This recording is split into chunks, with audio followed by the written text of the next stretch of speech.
Thank the gentlelady not only for yielding, but for her extensive work on these issues, not only during our hearings, but during the many depositions we've taken to develop evidence and to bring it forward for the majority, the minority, and all of the country.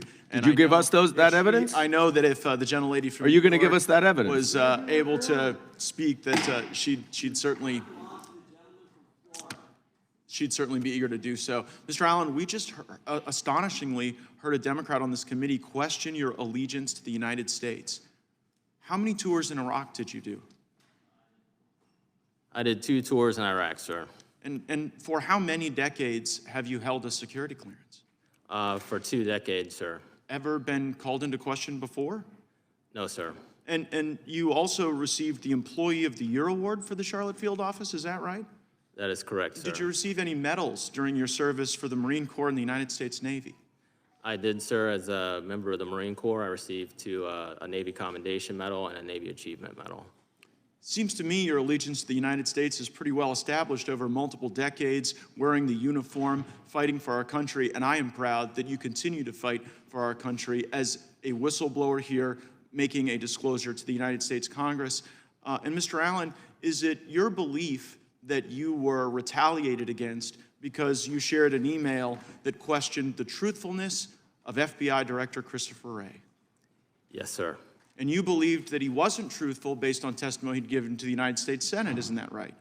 Yes, sir. And in that testimony to the Senate, you believed that Christopher Wray indicated that there were no confidential informants and no FBI assets that were present at the Capitol on January 6th that were part of the violent riot. Isn't that right? Yes, sir. Please play the video. We're now going to hear from George Hill, who worked at the Boston field office.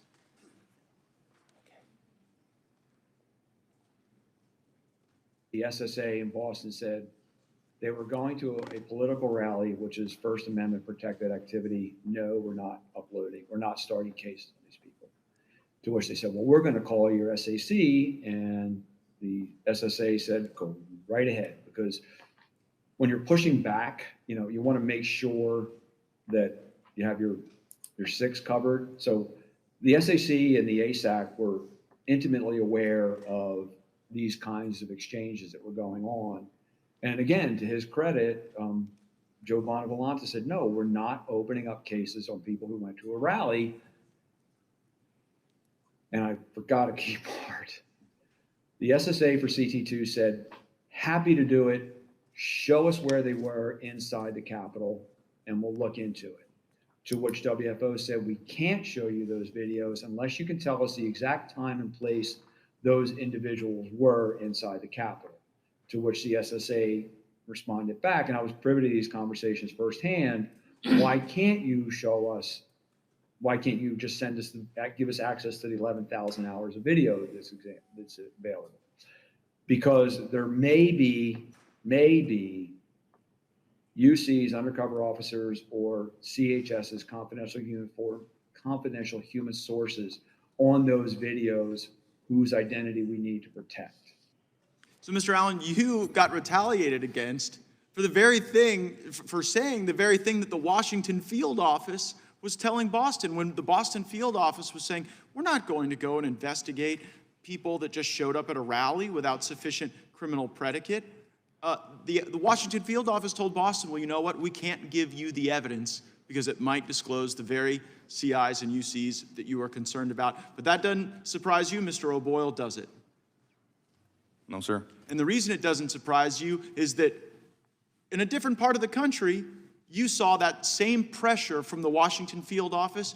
And did they ever try to get you to do something that was outside the normal order of law enforcement activity? Yes, sir. And what did the Washington field office try to get you to do that violated the law and regulations? They tried to get me to serve a federal grand jury subpoena when there was no proper predicate to do so.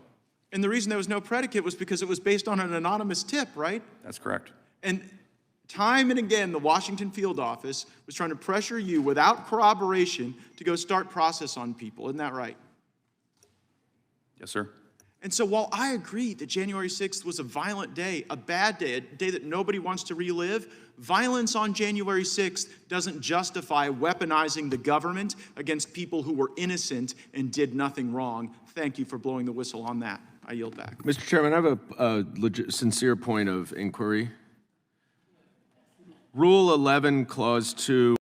Hey, before you click on the next video, if y'all could do me a big favor and hit that like button. The algorithm loves it, and so do I, because it helps promote these videos and get the message out about what our government has been doing. Don't forget to hit that subscribe button and turn on your notifications, because every time I put out a video, you want to know about it, right? Thanks again, and have a good one. See you on the next one. Peace.